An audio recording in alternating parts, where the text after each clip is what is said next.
Good morning, students. How are you? Today's topic is communication. आज हम directing में next element start करने जा रहे हैं जिसका नाम क्या है? कम्युनिकेशन. कम्युनिकेशन है क्या? Communication force life into an organisation. एक ऑर्गेनाइजेशन की प्रॉपर तरीके से जीने में, उसकी लाइफ में प्रॉपर तरीके का रोल जो प्ले है किसी भी ऑर्गेनाइजेशन में, वो कम्युनिकेशन के द्वारा प्ले किया जाता है. तो कम्युनिकेशन क्या करता है?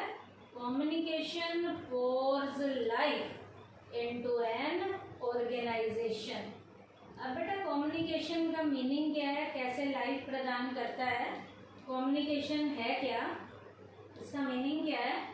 It refers to an art of transferring facts, ideas, feelings etcetera from one person to another and making him understand them. Communication क्या है बेटा? एक आर्ट है, एक कला है. किस चीज़ की कला है? फैक्ट्स को ट्रांसफ़र करने की, आइडिया को ट्रांसफ़र करने की, फीलिंग को ट्रांसफ़र करने की. कहाँ से कहाँ?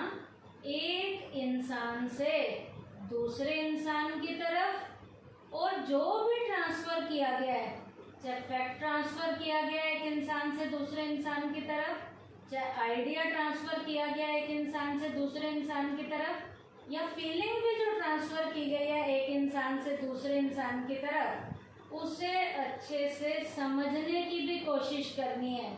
And making him understand them. जो कुछ भी ट्रांसफ़र किया जाता है उसे अच्छे से समझना भी है. यदि आपको समझ आ गया तो वो कम्युनिकेशन है, और यदि आपको वो समझ नहीं आया तो वो कम्युनिकेशन नहीं है.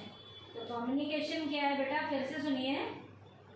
It refers to an art of transferring facts, ideas, feelings etcetera from one person to another and making him understand them.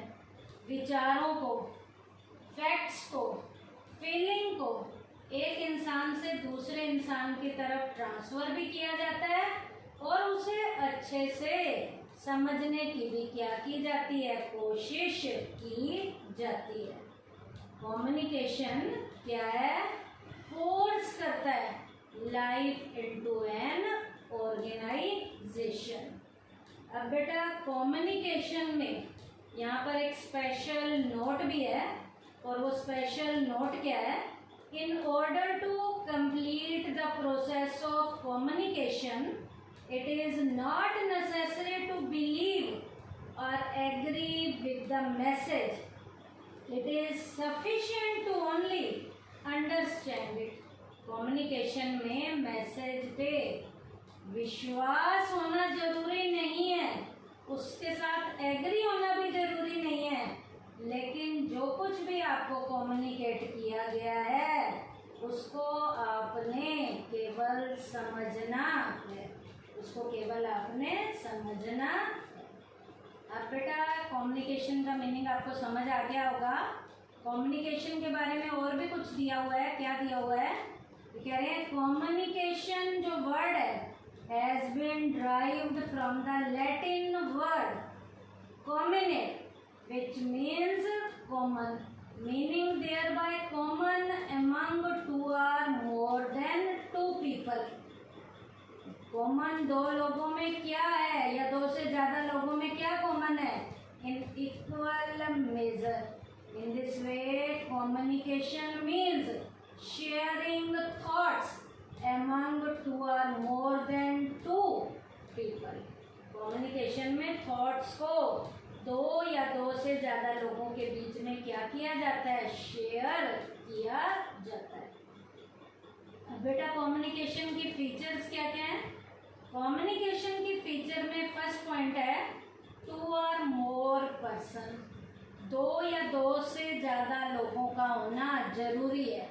The first important characteristics of communication is that there must be a minimum number of 2 person because no single individual can have an exchange of ideas with himself। Communication की बेटा सबसे पहली शर्त क्या है कि communication के लिए कम से कम 2 लोगों का होना जरूरी है। 2 या 2 से ज़्यादा लोग यहाँ पर होंगे, क्योंकि अकेला इंसान बेटा कभी भी आइडिया को अपने साथ कभी भी शेयर नहीं कर सकता। आइडियाज़ को, फैक्ट को, फीलिंग को शेयर करने के लिए आपका जो विचारों का आदान प्रदान है वो 2 या 2 से ज़्यादा लोगों के बीच में होना चाहिए, क्योंकि एक सिंगल इंडिविजुअल कभी भी अपने खुद के साथ आइडिया को शेयर नहीं करता है। तो इसके लिए 2 लोग कौन होंगे? एक लिसनर होगा, सुनने वाला होगा, और एक मैसेज को भेजने वाला सेंडर होगा। तो यहाँ हम क्या कहेंगे बेटा? A listener is necessary to receive one's ideas. सुनने वाला तभी सुनेगा जब एक बोलने वाला होगा, एक आइडिया देने वाला होगा। Therefore, there must be at least 2 persons, the sender of the information and the receiver। यहाँ पर 2 लोगों का होना जरूरी है। जो मैसेज दे रहा है, अब बेटा मैं यहाँ मैसेज दे रही हूँ, मैं बोल रही हूँ, तो मैं as a sender role play कर रही हूँ। ये मैसेज मैं तुम्हारे लिए दे रही हूँ, तो आप मेरे इस मैसेज को लेने वाले एज अ रिसीवर में क्या करते हो? रोल प्ले करते हो। तो कम्युनिकेशन की फीचर पहली क्या थी? 2 or more person। सेकंड है एक्सचेंज ऑफ आइडियाज, विचारों का आदान प्रदान होना जरूरी है। Communication can not be thought if in the absence of exchange of ideas. यदि आइडियाज को एक्सचेंज नहीं किया जाता तो कम्युनिकेशन के बारे में सोचा भी नहीं जा सकता। कम्युनिकेशन तभी होगा जब हम आइडियाज को क्या करेंगे? एक्सचेंज करेंगे। एक व्यक्ति से दूसरे व्यक्ति की तरफ वो विचार ट्रांसफर होंगे। In order to complete the process of communication there must be an exchange of ideas, orders, feelings etcetera. Communication के प्रोसेस को कंप्लीट करने के लिए हमारे आइडिया का, हमारे ऑर्डर का, हमारी फीलिंग का एक्सचेंज होना बहुत ही जरूरी है। इनके बीच में among 2 or more than 2 persons। वो जो एक्सचेंज होंगे आइडियाज 2 या 2 से ज़्यादा लोगों के बीच में, उनका क्या होना जरूरी है? आदान प्रदान होना जरूरी है। तो कम्युनिकेशन की सेकंड फीचर क्या है? Exchange of ideas. नेक्स्ट है म्यूचुअल अंडरस्टैंडिंग। नेक्स्ट क्या है? Mutual understanding. Mutual understanding means that the receiver should receive the information in the same spirit with which it is being given। बेटा communication के लिए एक mutual understanding में होनी जरूरी है। म्यूचुअल अंडरस्टैंडिंग का मतलब क्या है? मैसेज को देने वाला, जिसको वो मैसेज दे रहा है, मैसेज को लेने वाले ने मैसेज को उसी सेम मैसेज को उसी फॉर्म में लेना है जिस फॉर्म में मैसेज देने वाला मैसेज को देना चाह रहा है। In the process of communication it is more important to understand the information rather than carry it out. जिस फॉर्म में वो इंफॉर्मेशन दी जा रही है उसी सेम फीलिंग से उस इंफॉर्मेशन को लेना है, तभी उस मैसेज का कोई मतलब है। नहीं तो मैसेज का मीनिंग ही क्या हो जाता है? ख़त्म हो जाता है। अब बेटा मैं मैसेज आपको जिस फॉर्म में देना चाह रही हूँ आप मैसेज को उस फॉर्म में नहीं लोगे तो मेरा मैसेज देने का जो मीनिंग है वही क्या हो जाएगा, डिस्ट्रॉय हो जाएगा। तो इसके लिए मैसेज देने वाला और मैसेज लेने वाले के बीच में म्यूचुअल अंडरस्टैंडिंग का होना जरूरी है। या म्यूचुअल अंडरस्टैंडिंग का मतलब है मैसेज देने वाला जिस फॉर्म में मैसेज को दे रहा है, मैसेज लेने वाला उसी सेम सीक्रेट से मैसेज को ले रहा है, तब तो उस मैसेज का कोई मीनिंग है, नहीं तो उस मैसेज का मीनिंग क्या हो जाएगा, खत्म हो जाएगा। उसके बाद है direct and indirect communication. Communication direct भी हो सकता है और इनडायरेक्ट भी हो सकता है। It is not necessary in communication that the receiver and giver of information should be face to face with each other. बेटा ये जरूरी नहीं है कि मैसेज को देने वाला और लेने वाला उनका आपस में फेस टू फेस का कनेक्शन हो। वो दूर बैठकर भी एक दूसरे के मैसेज को दे भी सकते हैं और ले भी सकते हैं। Communication can be both direct and indirect. Communication दोनों फॉर्म का हो सकता है, डायरेक्ट भी हो सकता है और इनडायरेक्ट भी हो सकता है। डायरेक्ट क्या है? Direct communication means face to face communication. Direct का मतलब है मैसेज देने वाला और लेने वाला उनका आमने सामने का फेस टू फेस का कनेक्शन होकर कम्युनिकेशन हो रहा है। जैसे हम क्लास में पढ़ते हैं, मैं बोलती हूँ, आप मेरे सामने बैठे हुए होते हो, तो वो फेस टू फेस का हमारा कम्युनिकेशन है। While indirect communication is through other means. Indirect जैसे अब मैं आपको पढ़ा रही हूँ तो आप मेरे सामने नहीं हो, तो मेरा और आपका ये कम्युनिकेशन जो हो रहा है, जो फेस टू फेस के कनेक्शन के अलावा किसी और मीन से होता है, उस कम्युनिकेशन को हम कौन से कम्युनिकेशन का नाम देते हैं? इनडायरेक्ट कम्युनिकेशन का नाम देते हैं। ऐसे सुन लीजिए, कम्युनिकेशन डायरेक्ट भी हो सकता है और इनडायरेक्ट भी हो सकता है। डायरेक्ट कम्युनिकेशन में क्या होता है? इंफॉर्मेशन देने वाला और लेने वाला उनका फेस टू फेस का कम्युनिकेशन होगा, दोनों आमने सामने बैठे होंगे, इंफॉर्मेशन देने वाला भी और इंफॉर्मेशन लेने वाला भी। और इनडायरेक्ट में इंफॉर्मेशन देने वाला और लेने वाला आमने सामने नहीं होते, वो किसी और जरिए से, जैसे फोन पे है या लेटर के जरिए या फैक्स के जरिए इंफॉर्मेशन भेज रहे हैं, या कोई और भी मैसेज देने का तरीका हो सकता है। वो कम्युनिकेशन का सिस्टम कौन सा होगा? इनडायरेक्ट कम्युनिकेशन का सिस्टम होगा। उसके बाद है continuous process. Continuous process, communication is an endless process as is the case with business where the managers continuously assign work to his subordinates। बेटा कम्युनिकेशन का जो प्रोसेस है वो एंडलेस प्रोसेस है। क्यों? क्योंकि इस प्रोसेस में मैनेजर को हर टाइम जो है अपने जो काम करने वाले एम्प्लॉय हैं उन्हें वर्क असाइन करना पड़ता है। किन्हें? To his subordinate. जब उन्हें हर टाइम अपने सबॉर्डिनेट को काम असाइन करना है तो वो क्या करेगा? Tries to know the progress of the work and gives direction. जब वो हर टाइम उन्हें काम दे रहा है और काम देने के बाद वो मैनेजर अपने एम्प्लॉयज़ की, अपने सबॉर्डिनेट की वर्क की प्रोग्रेस को भी नोट करेगा, और वर्क की प्रोग्रेस को नोट करते हुए यदि उसे लगता है कि कहीं कोई कमी पेशी आ रही है तो वो टाइमली उन्हें क्या देगा? डायरेक्शन देगा। इसका मतलब इन सारे कामों को करने के लिए मैनेजर को अपने सबॉर्डिनेट के साथ क्या करना है? कम्युनिकेट करना है। तो इसका मतलब कम्युनिकेशन कैसा प्रोसेस है? एंडलेस प्रोसेस है। ये एक्टिविटी ऑनगोइंग एक्टिविटी है, एक बार करने के बाद ये काम बंद नहीं करना।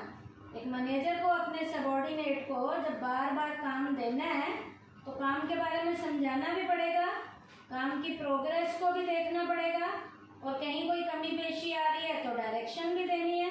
इसका मतलब कम्युनिकेशन का काम एक बार करके ख़त्म नहीं हो जाता, ये काम हमें बार बार करना पड़ता है। एंडलेस लेवल का ये प्रोसेस है, और जो काम कभी भी हम रोकते नहीं हैं, बार बार करते हैं, उस प्रोसेस को हम कौन से प्रोसेस में काउंट करते हैं? कॉन्टिन्यूअस प्रोसेस में काउंट करते हैं। उसके बाद है use of words as well as symbols. Communication में हम वर्ड्स का, सिंबल्स का, साइंस का, अपने जो पोस्चर्स हैं, हमारा जो बॉडी जेस्चर है, इन सब का हम यूज़ करते हैं। There can be many means of communication like the written, the oral and symbolic. Communicate करने के लिए हम रिटन में भी करते हैं, ओरली भी करते हैं, सिंबल्स के जरिए भी हम कम्युनिकेट करते हैं।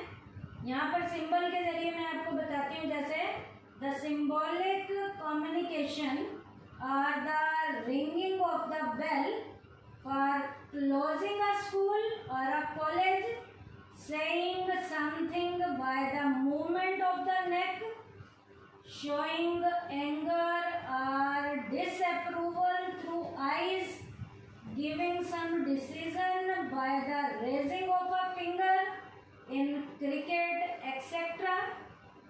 बेटा सिंबॉलिक में जैसे अभी मैंने एग्जांपल दिए हैं, हम गर्दन को हिलाकर कम्युनिकेट करते हैं, आँखों के जरिए हम कुछ इशारे करके भी हम कुछ कम्युनिकेट करते हैं। स्कूल में बेल के जरिए स्कूल की शुरुआत भी होती है और स्कूल का एंड भी होता है, स्कूल की छुट्टी भी होती है। क्रिकेट में बेटा फिंगर को उठाकर, जैसे फिंगर को ऊपर बिल्कुल उठा दिया जाए तो 6 के लिए होता है, आउट के लिए होता है, हाथ को हिला के 4 रन्स के लिए होता है। और भी बहुत से सिंबल्स हैं जिसमें उंगली के जरिए इशारे किए जाते हैं। तो इसका मतलब कम्युनिकेशन सिंबॉलिक भी होता है, और रिटर्न तो लिख कर किया जाता है, ओरली मुंह जबानी कहा जाता है, रिटर्न का नहीं होता। तो कम्युनिकेशन में वर्ड्स का यूज़ और उसके साथ साथ एज वेल एज सिंबल्स का भी क्या किया जाता है, कम्युनिकेशन में यूज़ किया जाता है। तो आज के टॉपिक में हमने क्या किया बेटा, कम्युनिकेशन का मीनिंग किया। सबसे पहले कम्युनिकेशन है क्या, it refers to an art of transferring facts, ideas, feelings etcetera from one person to another and making him understand them. Communication की मैंने कोटेशन भी बताई, communication force life into an organisation. उसके बाद कम्युनिकेशन की features में हमने क्या क्या किया, फर्स्ट 2 और मोर पर्सन, 2 से ज़्यादा लोगों का होना जरूरी है, एक अकेला व्यक्ति अपने साथ कम्युनिकेट नहीं करता। उसके बाद एक्सचेंज ऑफ आइडिया, कम्युनिकेशन के लिए आइडियाज़ का एक्सचेंज होना जरूरी है, एक व्यक्ति से दूसरे व्यक्ति की तरफ जाना जरूरी है। उसके बाद है म्यूचुअल अंडरस्टैंडिंग, मैसेज को जिस फॉर्म में दिया जा रहा है, लेने वाले ने मैसेज को उसी फॉर्म में लेना है, और वो तभी ले पाएगा जब मैसेज को देने वाला और लेने वाला उनके बीच में म्यूचुअल क्या होगी, अंडरस्टैंडिंग होगी। Direct and indirect communication, communication 2 तरीके का हो सकता है, डायरेक्ट भी और इनडायरेक्ट भी। जब मैसेज को देने वाला और लेने वाला उनका फेस टू फेस का कनेक्शन होता है, वो तो होता है डायरेक्ट। और मैसेज देने वाला और लेने वाला जब उनका फेस टू फेस का कनेक्शन नहीं होगा, किसी और मीन्स को यूज में लाया जाता है, वो कम्युनिकेशन कौन सा होता है, इनडायरेक्ट होता है। उसके बाद है कॉन्टिन्यूस प्रोसेस। कम्युनिकेशन का प्रोसेस कॉन्टिन्यूस कैसे है, एक मैनेजर को अपने एम्प्लॉयज़ को, अपने सबॉर्डिनेट को कॉन्टिन्यूस लेवल पे वर्क असाइन करना पड़ता है, और जब वो वर्क असाइन करेगा तो वर्क के टाइमली प्रोग्रेस को भी चेक करेगा, और कहीं भी उसे लगेगा तो डायरेक्शन देगा। इन सारे कामों को करने के लिए मैनेजर को अपने सबॉर्डिनेट को कम्युनिकेट करना पड़ता है। तो जब बार बार कम्युनिकेट करना है, एक बार कम्युनिकेट करके ये काम ख़त्म नहीं होता, तो ये काम एंडलेस प्रोसेस में आता है, और एंडलेस प्रोसेस को कौन सा प्रोसेस कहा जाता है, कॉन्टिन्यूस प्रोसेस कहा जाता है। लास्ट है use of words as well as symbols. Communication के प्रोसेस में हम वर्ड्स का और सिंबल का यूज़ करते हैं, और ये कम्युनिकेशन हमारा रिटन भी हो सकता है, ओरली भी हो सकता है और सिंबॉलिक भी हो सकता है। तो आज के टॉपिक में हमने बेटा कम्युनिकेशन का मीनिंग किया है, कम्युनिकेशन की फीचर्स किए हैं। थैंक यू बेटा।